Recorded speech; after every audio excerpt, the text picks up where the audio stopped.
What's going on, sports card hobby family? Another day, another sports card video. We have made it to Sunday, Football Sunday. Who's excited to watch football all day today? I know that I am. Thank you very much for joining me here today. If you're new here, you're looking for just about daily sports cards, collectible style content, please don't forget to hit that subscribe button down below. Also connect with me on IG at SportsCardDad. Huge shout out to today's video sponsor, Hake's Auctions. They've got their monstrous, exciting November auction that's going on now. And a really unique sports card I wanted to point out, the 1953 Sports Authority card, Jackie Robinson, same photo as the 1953 Topps card graded by CGC at 2.5. There's a really interesting story in the write-up, so go to Hake's Auctions and check out the description on the Hake's Auction site for this card. Really cool, interesting card for those vintage baseball card collectors. All right, friends, I watched the absolute classic 80s movie Beetlejuice with the family this morning. We got up, we were just flipping through. It's like, you know what? Let's watch Beetlejuice. Actually, my youngest daughter and my wife, who was born and raised in Italy, didn't see a lot of the 80s, 90s classic movies. She had never seen the movie before. So I was like, wait, what? We haven't watched Beetlejuice together? Anyway, we watched Beetlejuice. But in the first 5 minutes of this movie, the couple, happy-go-lucky, they're just enjoying life. They're about to go on vacation, this and that.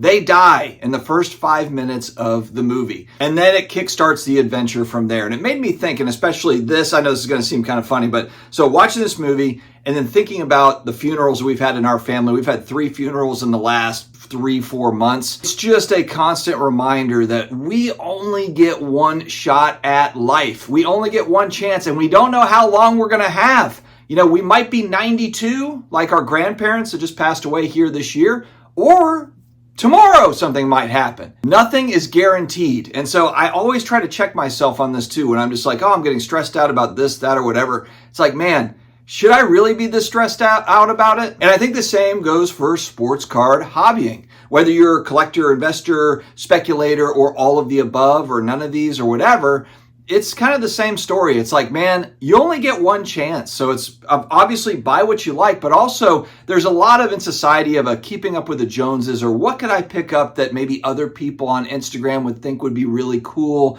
you know, and there's not enough of just like, hey, but what do you actually like? And look, guys, I showed in my recent purchases, I bought an action figure, inbox action figure, Masters of the Universe. I bought graded video games here over the last week. I'm doing what I want to do, and it's all fueled by, a lot of the buys fueled by 80s, 90s nostalgia stuff. And really kind of the bet that I am making is that a lot of this 80s, 90s nostalgia stuff is going to buck the trend of, you know, kind of, oh, each generation has their nostalgic things, but then eventually they go away, and then the next generation, they have their own nostalgic things. So my bet is that a lot of the 80s, 90s stuff, just based on what I'm seeing, and I think what a lot of us have been seeing, is still going to be popular in 30 years. And I'm talking about sports athletes, 80s, 90s sports athletes. I'm talking about Nintendo and video games and the culture behind that. And of course, pop culture, TVs and movies. Why do I think that? Because of all the remakes and everything that they keep on doing. Hollywood is not trying to invent new characters. They are just bringing back all the classics and either redoing them or making a sequel or whatever the case may be. Beetlejuice is a perfect example. We watched Beetlejuice this morning. Guess what? Beetlejuice 2 is coming out. It's going to have Michael Keaton. I think it's going to have Winona Ryder in it again. You know, they're going to have a lot of these classic characters the same way they just redid Ghostbusters and had Bill Murray and all the guys. You know, I think, and again, I might be completely wrong on this, but I think that this is a fun way to buy items that are nostalgic and awesome for me that also have upside potential. Not, you know, crypto 10x type stuff that we've seen over the last few years. That was artificially created.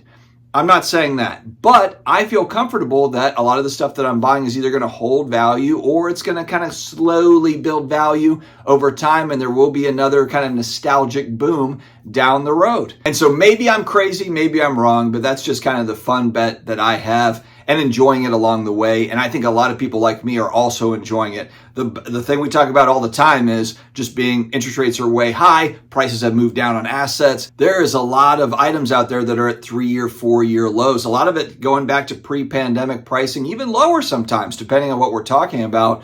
And that is awesome. You know, if you're someone that's been trying to pick up stuff, but you're like, oh my gosh, like everything is so expensive.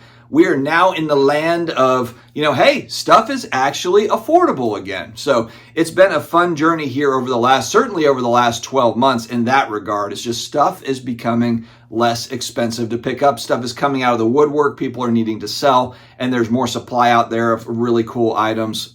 To me, feels like a pretty decent buying opportunity. So I guess moral of that story is do what you like and enjoy it, man. This is supposed to be a fun hobby, and we only get one shot at this thing. So don't forget that, and it could end tomorrow. So enjoy it, man. Enjoy it, ladies and gents. All right. The last thing I wanted to just shout out quickly is I saw this a few days ago.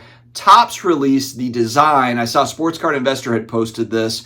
MLB Debut Patch cards, and they SCI posted the Anthony Volpe.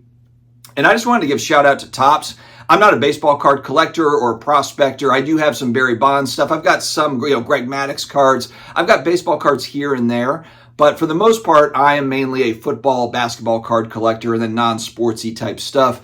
But shout out to Topps. These MLB debut cards are friggin' awesome. I mean, they are going to be wanted. If that's kind of something that they do annually, I mean, it's a game use patch. So for people that might not know what this is, it's the patch that's going to go on their jersey for the first game that they play in. I believe it's the first game that they start in. So they're going to wear this MLB debut patch. And then they take that patch and they put it on a one-of-one card with an on-card autograph.